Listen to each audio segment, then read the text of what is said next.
Hi there, it's Mr. Jennings, and we are looking at finding the equation of a line from 2 points. I'm going to walk through this example. You can copy down a solution here. You can also then try some of these questions on your own, and you can even check your work in Desmos. So there's lots of ways to get feedback on your work here, and I'm going to give you a solid example. The first way that I can do this is working visually. So I'm going to show you visually the solution down on the graph, and then I'm going to show you just working with the numbers and how you will do that.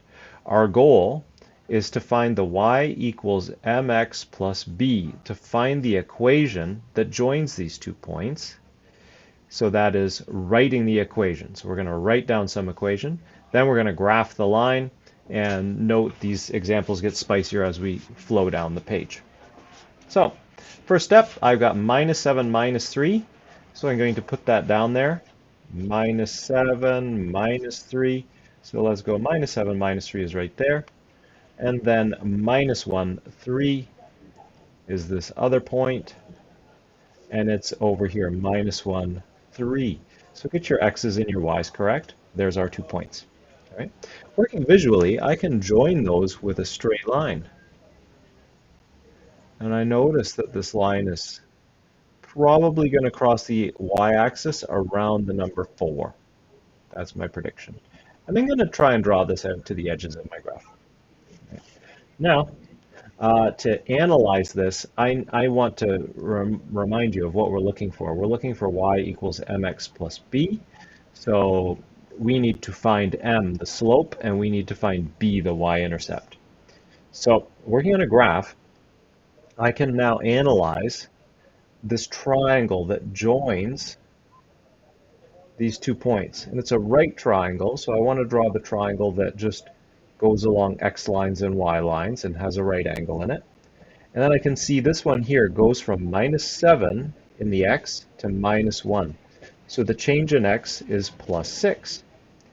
And that's like visually what that is it's minus 1 minus minus 7. We're finding the difference between those two things, and that's equal to minus 1 plus 7, which is equal to 6. Okay? And then, once we've got, and if you struggle with that, you can even just count here. 1, 2, 3, 4, 5, 6, and use the graph to get your numbers right. And then we're going to go ahead and analyze this side. So from up here, we go from 3 down to minus 3. So we've actually increased by 6 as well. So that looks like 3 minus minus 3 equals 3 plus 3. That's also 6. Okay? So our change in, so m is this number that we're looking for. And m is always given by change in y divided by change in x. Here's my change in y, 6. Here's my change in x, 6. 6 divided by 6 is 1. So now I know that I have this equation. Y is equal to 1 multiplied by x plus b. And then to find b, well, wouldn't you know, I just go over here and find where does that line seem to cross the y-axis. That seems to cross at 4, so that b is 4. So I have y equals x plus 4. Okay. Notice I didn't write down this 1, but it's still there. It's still 1x. So how are we working visually, how we can solve these types of problems? Working just with the numbers.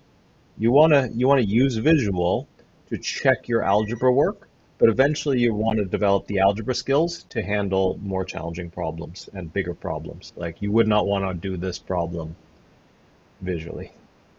Okay, so if I'm going to do this one, I'm going to first calculate m, and it's equal to change in y divided by change in x. And then I can use a different formula for that, which is y2 minus y1 divided by x2 minus x1. Okay, the difference in the y values divided by the difference in the x values is what we're looking for.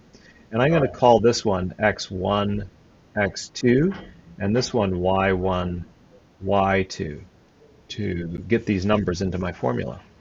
So now I'm going to just sub in.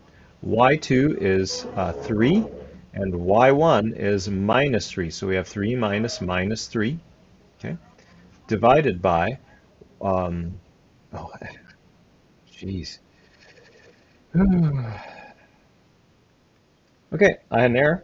This is x2, and this is x1. I don't know what's happening there, and this is y1 over here. So they're always xy's. Okay, so if you've watched this far, you got to see me make an error. It's going to show up on the board. That's a pretty big error. All right. I still have the numbers in the right place, though.